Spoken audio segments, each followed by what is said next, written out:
ओ गीता चिंतन धारा के अगले चरण में हम 3 शब्दों पर विचार करते हैं। क्षर, अक्षर और पुरुषोत्तम। ये पुरुषोत्तम मास चल रहा है, तो पुरुषोत्तम योग से पंचदश अध्याय से इन शब्दों को हमने चयन किया है। द्वाविमौ पुरुषौ लोके क्षरश्चाक्षर एव च क्षरा सर्वाणि भूतानि कूटस्थो अक्षरोच्यते। द्वाविमौ पुरुषौ लोके, द्विवचन है। इस संसार में दो प्रकार के समस्त सृष्टि को दो भागों में विभक्त किया गया है। द्वाविमौ पुरुषौ लोके क्षरश्चाक्षर एव च, क्षर और अक्षर। क्षरा सर्वाणि भूतानि, समस्त भूत प्राणी और उनके नश्वर शरीर क्षर कहे जाते हैं। उनको क्षर कहते हैं, यानी वे क्षरणशील हैं। वे क्षरणशील हैं, इसलिए उनको क्षर कहा गया है। यह क्षरति सा क्षर इति उच्यते।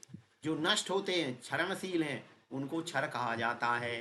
कूटस्थो अक्षर उच्यते। जो अविनाशी है, आत्मा की तरह अव्यय और अविनाशी तत्व है, उसको अक्षर तत्व कहते हैं।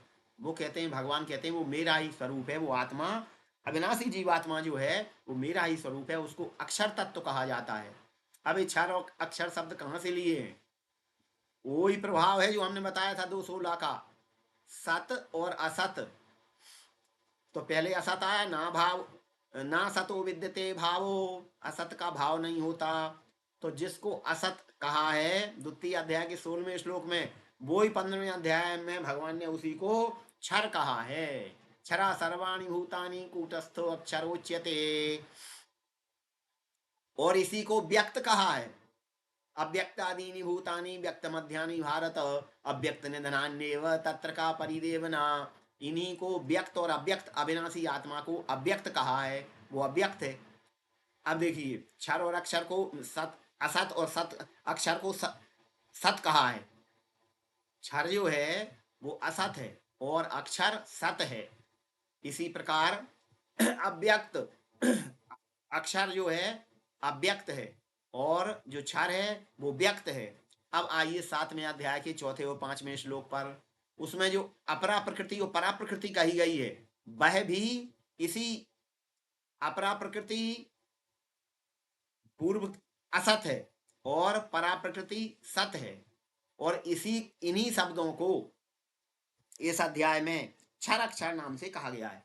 13वें अध्याय में क्षेत्र क्षेत्र के नाम से कहा है। 13वें अध्याय के प्रथम श्लोक में इन्हीं को इदं शरीरम कौन्तेय क्षेत्रमित्यभिधीयते। इस शरीर को क्षेत्र कहा है, माने क्षेत्र क्षर है और जो क्षेत्रज्ञ है वो अक्षर है। माने एकं सद्विप्रा बहुधा वदंती। ऋग्वेद के इस वचन का पालन करते हुए भगवान ने भी उसी एक सत्य को और असत को, माने उन्हीं शब्दों को कई नामों से कई प्रकार से कहा है। तो यहाँ उन्हीं को, जिनको अपरा प्रकृति और परा प्रकृति कहा है क्षर और परा प्रकृति अक्षर, उसी को यहाँ पर 15वें अध्याय के 16वें श्लोक में और 18वें श्लोक में दोनों में क्षर कहा है और अक्षर कहा है। जो क्षर है वो असत है और जो अक्षर है वो सत है, हमेशा रहने वाला। उसका अक्षर का कभी अभाव नहीं होता, वो सदैव रहता है। तो भगवान ने कहा वो जीवात्मा अविनाशी जीवात्मा मैं ही हूँ। यस्माक्षरमति तो हम अक्षरादपि चोत्तम अतोस्मि लोके वेदे चा प्रथितः पुरुषोत्तम। और भगवान आगे कहते हैं, इस पुरुषोत्तम मास में प्रारंभ, जिसमें पुरुषोत्तम योग का पूरे विश्व में पाठ चल रहा है। पुरुषोत्तम योग 15वें अध्याय के 20वें श्लोक का पाठ कर रहे हैं भक्तजन।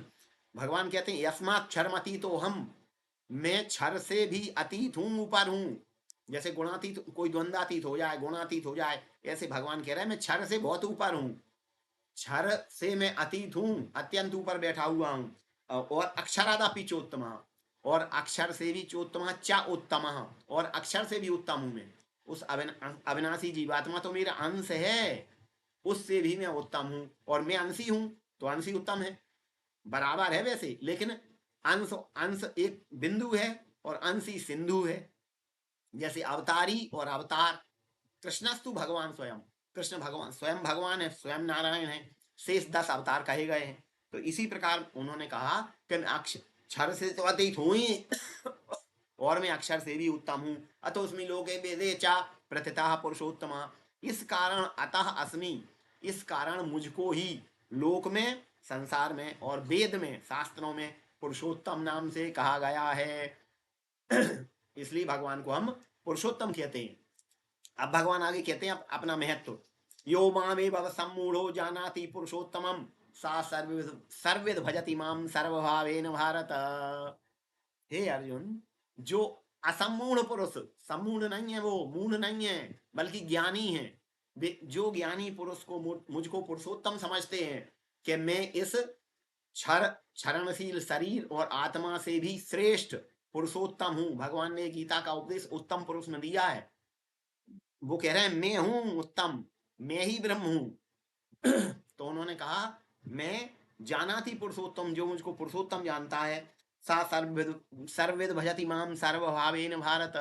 हे भरतवंशियों में श्रेष्ठ अर्जुन, वो मुझको पुरुषोत्तम समझ करके सर्वविधि सर्वभाव से निरंतर मेरा ही भजन करते हैं।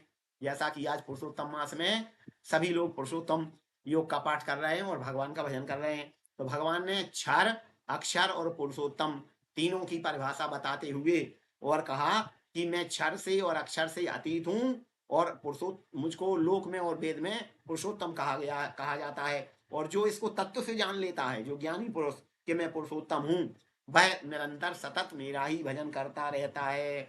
ये इस आज के गीता चंदन धारा का संदेश है कि हमको भगवान पुरुषोत्तम का, पुरुषोत्तम योग का पुरुषोत्तम मास में पाठ करते हुए, परम पुण्य अर्जित करते हुए भगवान के श्री चरणों में कृष्णार्पित करना चाहिए। यही आज की गीता चिंतन धारा का संदेश है। ओम श्री कृष्णार्पणमस्तु। ओम तत्सत।